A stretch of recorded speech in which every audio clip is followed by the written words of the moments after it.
বেলালে হাবশি প্রতিদিন আযান দেয়, হাইয়া আলাস সালাহ হাইয়া আলাল ফালাহ, কিন্তু একদিন গভীর রাত্রে আযান দেয় হাইয়া আলাল জিহাদ। এই আওয়াজ গিয়া ৪১ কিলোমিটার দূরে একটা বৃদ্ধা মহিলার বাড়িতে গিয়া আওয়াজ পৌঁছে গেছে। দূর, বহু দূর। ওই মহিলার বাড়ি, স্বামী নাই রে, একটা কুড়ে ঘরের মধ্যে একটা বাচ্চা লইয়া বসবাস করে। কানের মধ্যে আওয়াজ গেল, বেলাল বলতেছে হাইয়া আলাল জিহাদ, নবীর সঙ্গে বেঈমানের যুদ্ধ। তোমাদের যদি সন্তান থাকে তাহলে যুদ্ধের ময়দানে পাঠায়া দাও। কিয়ামতের কঠিন ময়দানে শহীদের মা হইয়া তোমরা দাঁড়াইতে পারবা। এরা তো আমাদের মতো মহিলা নয় রে, আমাদের ঘরের মহিলার মতো না। এদের ভিতরে ছিল জান্নাতের আকর্ষণ, পরকালের জন্য তারা আকর্ষণ ছিল। ওই মহিলা ঘরের ভিতরে তাইকা হাউ মাউ করে কান্না শুরু করছে। কানতে কানতে মহিলা বালিশ ভিজায়া দিল। তার কান্নার আওয়াজে ছোট বাচ্চা ঘুম থেকে জাগ্রত হইয়া জিজ্ঞাসা করে, মাগো, গভীর রাত্রে কে তোমারে কাঁদায়? তুমি কি কষ্ট পাইছো? তোমারে কেউ মারছে? কোনো ব্যথা পাইছো? মা, কেন কান্দো? বলে, না, কোনো ব্যথা পাই নাই। সন্তান ডাক দিয়া বলে, মাগো, বুঝতে পারছি, আমার বাবার কথা স্মরণ করে কান্দ। না, তোমার বাবার কথা স্মরণ করো, কান্দি না। মা কান্নার কারণটা জানতে চায়। বলে, কান্নার কারণ হলো তোমার বাবা যুদ্ধের ময়দানে শহীদ হয়ে গেছে। আজকে এতদিন পরে বেলাল আমাদেরকে ডাকতেছে যুদ্ধে যাওয়ার জন্য, কিন্তু আফসোস, মদিনার কত মা তার সন্তানকে যুদ্ধের পোশাক পরিধান করাইয়া যুদ্ধে পাঠাবে। কিয়ামতের কঠিন ময়দানে তারা শহীদের মা হইয়া দাঁড়াবে। আমার কপাল নাই রে, আমার তো কোনো উপযুক্ত সন্তান নাই। আমি তো শহীদের মা হইয়া আল্লাহর সামনে দাঁড়াইতে পারবো না। সেই ব্যথায় ব্যতীত হইয়া আমি কাঁদতেছি। সন্তান মার চোখের পানি মুছে দিয়া বলে, মাগো, ও মা, আল্লাহ ছাড়া কারো কাছে মাথা নত করব না, আল্লাহ ছাড়া কারো কাছে চাইব না। চাইবেন কার কাছে? চাইব আল্লাহর কাছে। কোনো বাবার কাছে চাওয়া যাবে না, কোনো মাজারের কাছে চাওয়া যাবে না, কোনো জডা ল্যাংটার কাছে চাওয়া যাবে না, বেলতুলি সুলাইমান ল্যাংটার কাছেও চাওয়া যাবে না। কথা কই না দি? দুহাই ল্যাংটার কাছে চাওয়া যাবে না, কাটা কেল্লার কাছেও চাওয়া যেত না। না বেজার হইছে? চাইবেন কার কাছে? আমরা শুধু বিপদে পড়লে সবে মাত্র আল্লাহর শরণাপন্ন হব। কারণ দুনিয়াতে যারা চায় এরা হইল মূর্তি পূজারী। আল্লাহরে আল্লাহ বলে ঠিক, কোনো হিন্দু ডাইরেক্ট আল্লাহর কাছে চায় না। দেখবেন কোনো কিছু চাইতে গেলে এরা সরস্বতী মার কাছে চায়, কোনো কিছু চাইতে গেলে কালী মার কাছে চায়, কোনো কিছু চাইতে গেলে দুর্গা মার কাছে চায়। অথচ আল্লাহরে তারাও আল্লাহ বলে, কিন্তু চাওয়ার বেলায় দুর্গা মা, চাওয়ার বেলায় কালী মা, চাওয়ার বেলায় হইল এদের সরস্বতী মা। আমাদের সমাজের অনেক মুসলমান আছে আল্লাহকে আল্লাহ বলে, নবীকে নবী বলে, কিন্তু চাওয়ার সময় সুলাইমান ল্যাংটা, বুদ্ধি নিশিন যত পীর আছে তাদের কাছে চায়, ল্যাংটা জড়ার কাছে চায়, মাজারের কাছে চায়। তোর মধ্যে আর হিন্দুর মধ্যে ব্যবধান কোথায়? হ্যাঁ, হিন্দুরা চায় মার কাছে। হিন্দুরার কি? হিন্দুরার দেখবেন শুধু মা মা মা, কালী মা, সরস্বতী মা, অমুক মা, তমুক মা। কপাল খারাপ মুসলমানের, এরার মা নাই রে, এরার খালি বাপ। আইজন বাবা, কীর্তন বাবা, শেরালি বাবা, মেরালি বাবা, সুলাইমান ল্যাংটা বাবা, জড়া বাবা, কেল্লা বাবা, সব খালি দেখবেন বাবা বাবা বাবা। হিন্দুদের মা আর এরার বাবা, দুনুরার মধ্যে বেশ কমিলে খালি মাঝখানে বিয়াটা করাই দেওয়া। ঠিক না বেঠি? আল্লাহ আমরার মেধা কত ফসেছে। যুবক ভাইয়েরা, আমরা গুলামি করি একমাত্র কার? আমাদের নামাজ কার জন্য? রোজা যাকাত কার জন্য? ইন্না সালাতি ওয়া নুসুকি ওয়া মাহইয়ায়া ওয়া মামাতি লিল্লাহি রাব্বিল আলামিন। আমার নামাজ, আমার রোজা, আমার হজ, আমার যাকাত লিল্লাহি রাব্বিল আলামিন, শুধুমাত্র কেবলমাত্র আল্লাহর জন্য। আমার যদি সন্তান লাগে আমি দোয়া করব, রব্বি হাবলি মিনাস সালিহিন, আল্লাহ আপনি আমার নেককার সন্তান দান করেন। এটা তো চাইবেন আল্লাহর কাছে। কোন পৃথিবীর বাবার ক্ষমতা নাই, জডা ল্যাংটার ক্ষমতা নাই আপনার সন্তান দেওয়ার। আপনি যদি কোনো মাজারওয়ালার কাছে সন্তান চান, মালিক বেজার হয়ে যায়। এই বেজারটা হওয়ার কারণে আপনি শিরিকে যুক্ত হইলেন। আমরা তো বিরোধিতা করি না, এটাই বুঝাইতে চাই, শিরিক লইয়া কবরে যায়েন না, শিরিক লইয়া কবরে যায়েন না। আর দোয়া যদি চাইতে হয়, মাজারে গিয়ে তো দোয়া চাওয়ার দরকার নাই। মাজার হইল জিয়ারতের জায়গা, এটা অস্বীকার করা যাবে না। মাজার কিসের জায়গা? মাজার জিয়ারতের জায়গা, এবং জিয়ারত করা সুন্নত। মাজারে জিয়ারত করবেন সুন্নত, তবে আ জায়গায় বে জায়গায় মাজার বানায় বই থাকলে তো না। হ্যাঁ, জটা ল্যাংটারে খবর দিও মাজার বানাইলা। এই জন্য ভালো আল্লাহর ওলি যারা আছে এদের মাজার জিয়ারত করবেন, নিষেধ নাই, ওই জিয়ারত করা সুন্নত। কিন্তু চাওয়া যাবে না। চাইবেন কার কাছে? আল্লাহর কাছে চাইবেন, কোনো মাজারওয়ালা দেওয়ার ক্ষমতা রাখে না। আর যদি দোয়া চাইতে হয়, আপনার ঘরে মা আছে, বাবা আছে, যার ঘরে মা বাবা আছে এর থেকে বড় আল্লাহর ওলি পৃথিবীতে আর কেউ নাই। আমাদের মানুষ ঘরে মা বাবা তৈয়া ল্যাংটা জড়ার কাছে গিয়া চায়, বেটা তোর মা বাবা যদি দোয়া করে আসমানে যাইতে আর দেরি হয় না, ডাইরেক্ট কবুল। আমি আল্লাহর কসম করে বলি, কোরআন হাদিস মিলাই একটা প্রমাণ দেন, আমরার মতো হুজুরদের দোয়া ডাইরেক্ট কবুল, ফিরের দোয়া কবুল, ফকিরের দোয়া কবুল, একটা প্রমাণ দেন। কিন্তু আমি আপনার প্রমাণ দিব, মা বাবার দোয়া 100% কবুল। মা বাবা অত বড় ফির গড় তুইয়া হেজা ফিরের কাছে, ওই ফিরে 10 টাকা না দিয়া মা বাপরে দে, বাপের হাতে 500 টাকা দাও, মার হাতে টাকা দাও। মা বাপ টাকা পাইয়া যদি একটা হাসি দেয় তো তুই এমনি খামসাই লিছে। আর আমরার মতো হুজুরে টাকা দিলে 100 টাকা দিছ, আর একজন 200 টাকা দিছে, তোমার নাম আমার ইয়াদ নাই। কথা বুঝতে চাও?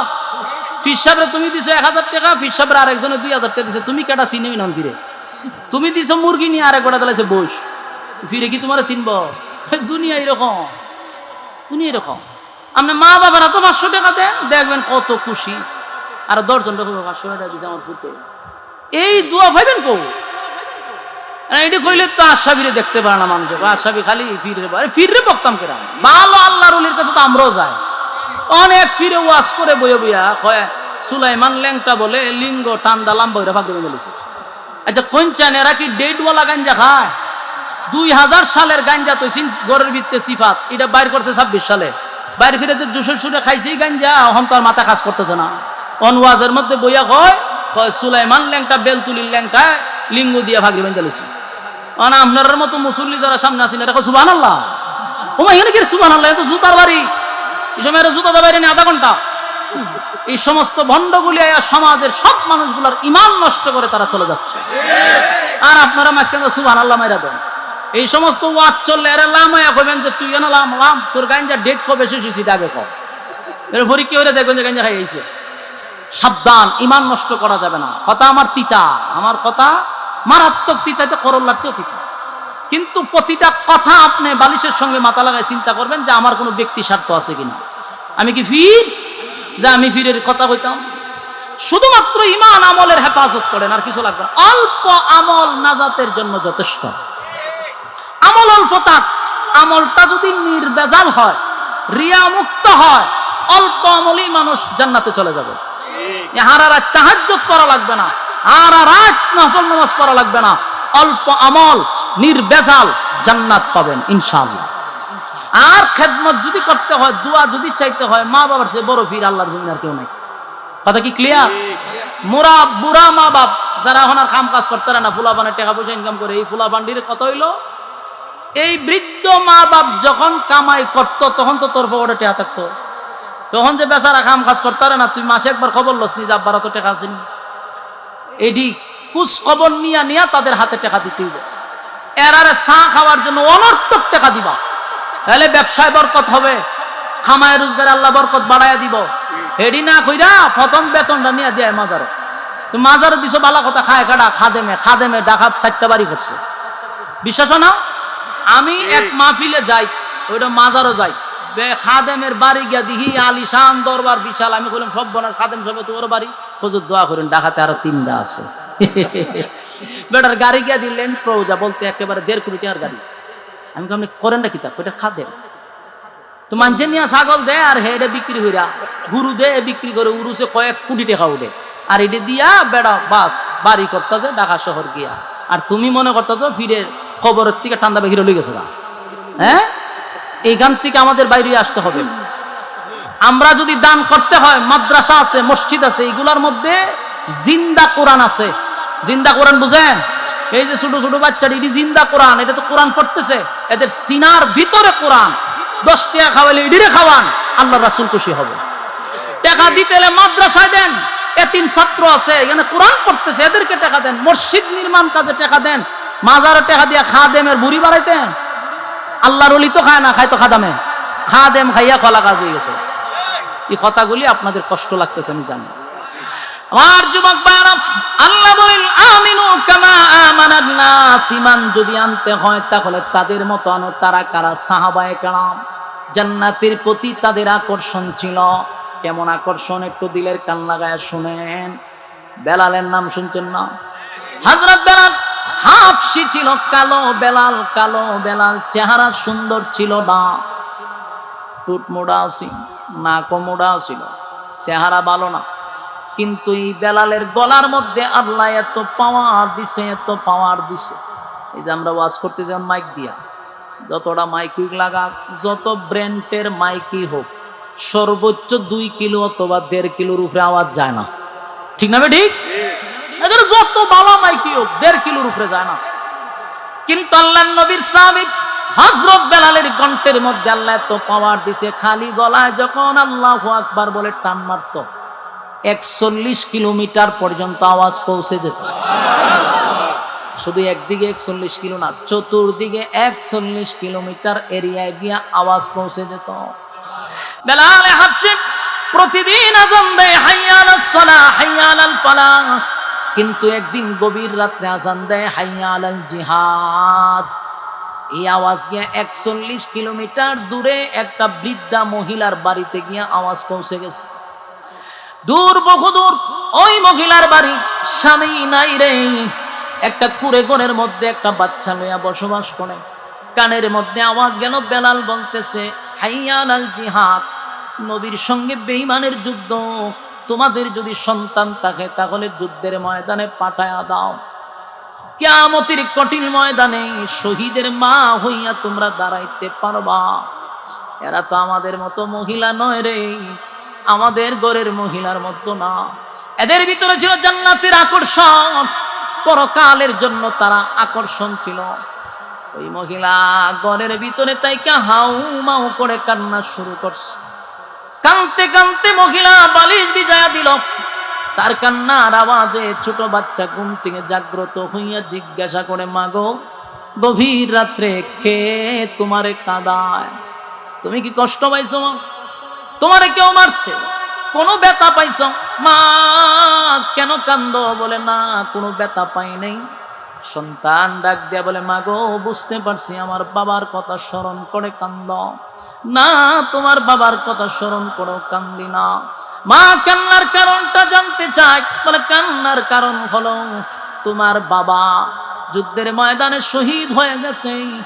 আজকে এতদিন পরে বেলাল আমাদেরকে ডাকতেছে যুদ্ধে যাওয়ার জন্য, কিন্তু আফসোস, মদিনার কত মা তার সন্তানকে যুদ্ধের পোশাক পরিধান করাইয়া যুদ্ধে পাঠাবে। কিয়ামতের কঠিন ময়দানে তারা শহীদের মা হইয়া দাঁড়াবে।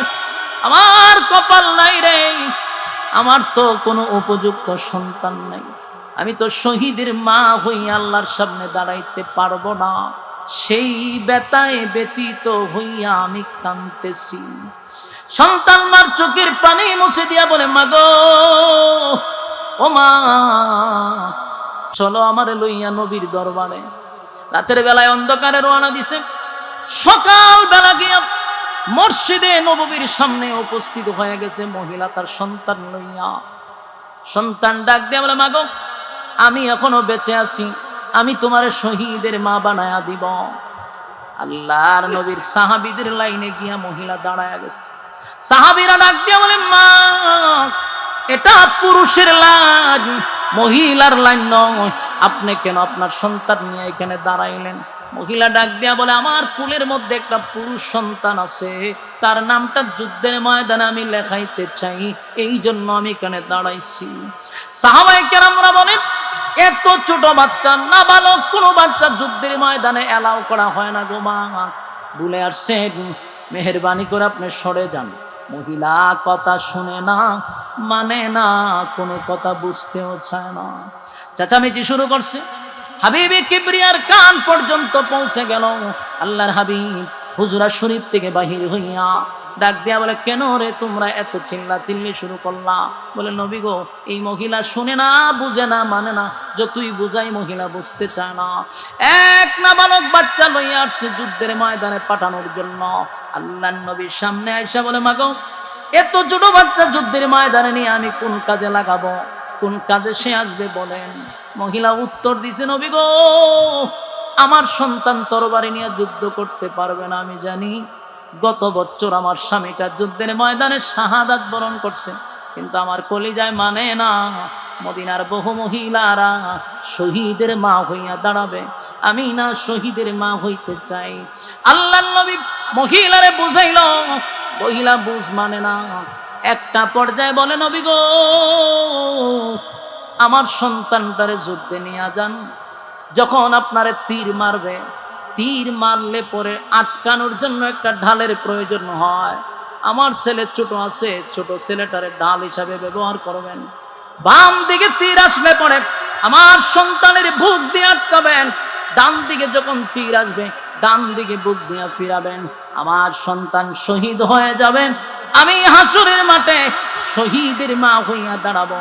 আল্লাহর নবীর চোখ বেয়ে বেয়ে পানি পড়া শুরু হয়ে গেছে।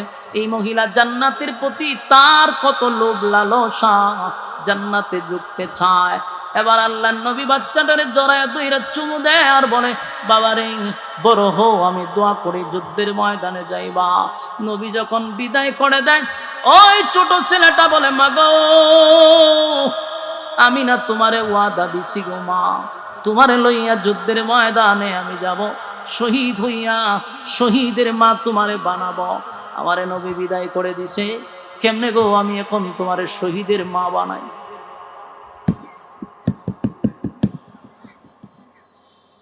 মাগরিবের আযান পড়া করে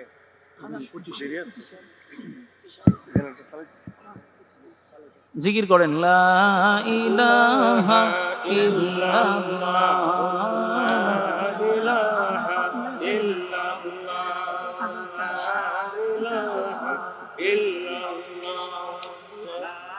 আরো পানি লাগবে।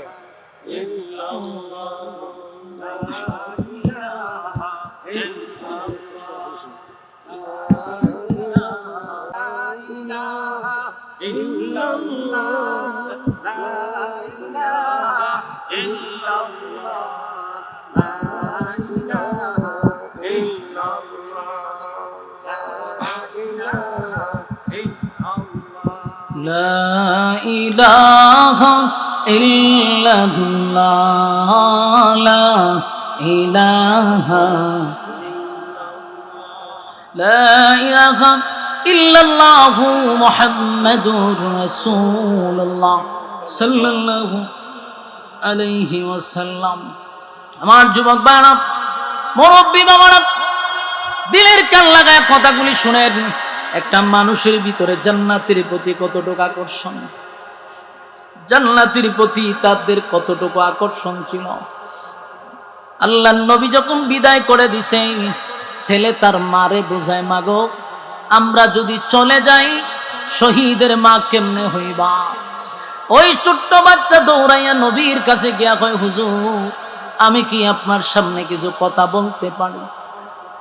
এত ছোট বাচ্চা নবীর সামনে দাঁড়ায় বলে, নবী গো, আমি যখন আমার মার সঙ্গে থাকি, মা যখন চুলার মধ্যে আগুন ধরায় গো নবী, আমি দেখছি চুলার মধ্যে যখন আগুন ধরায় বড় বড় লাকড়ি কিন্তু চুলায় আগে ঢোকায় না, ছোট ছোট লাকড়ি গুলা চুলার ভিতরে আগে ঢোকায়।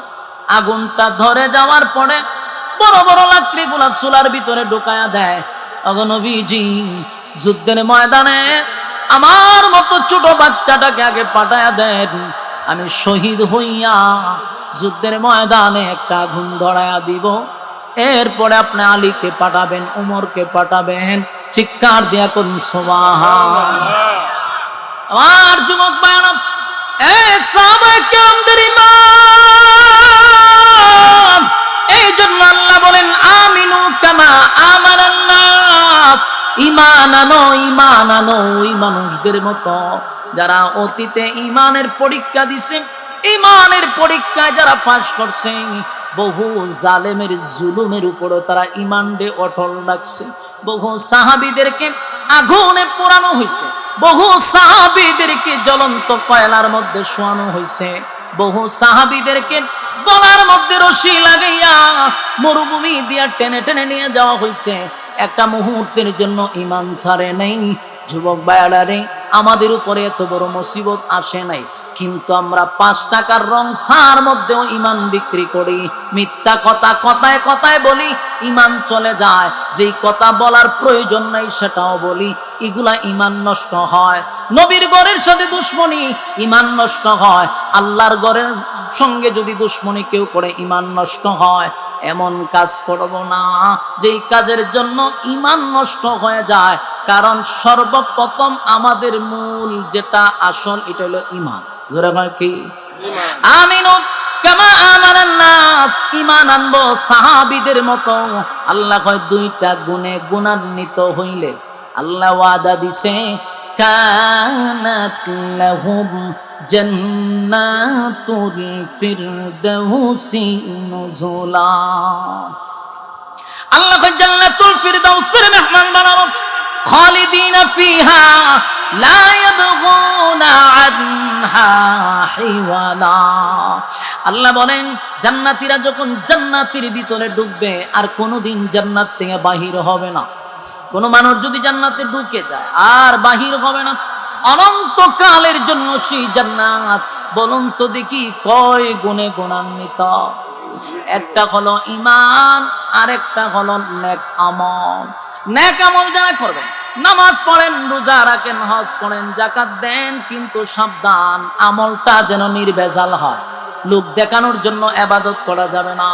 আমরার দেশের বহু মানুষ নামাজ পড়ে লোক দেখানোর জন্য, নামের আগে হাজি লাগায়, নাম লাগায় হাজি, লোক দেখানোর জন্য।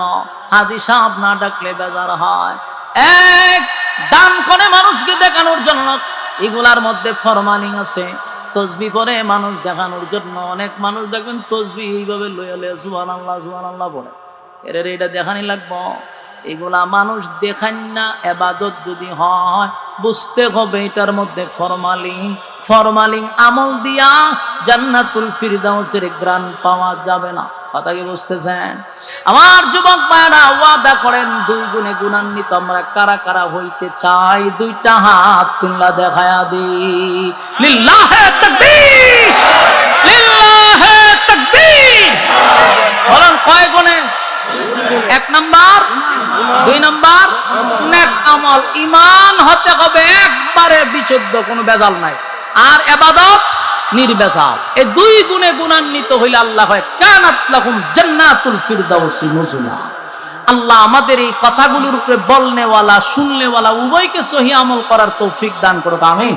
সম্মানিত সুধী, বসেন, মোনাজাত করে যাবেন। এই মাদ্রাসা হওয়াতে আপনারা খুশি না বেজার? মাদ্রাসার দ্বারা এলাকা পরিবর্তন হয়ে যায়। হ্যাঁ, তোমরা কি ধরে লিছিনি 2 মিনিটে মোনাজাত শেষ বেলা যার সব বেলাটাতে মোনাজাতে আপনারা উড়াইলে যায়।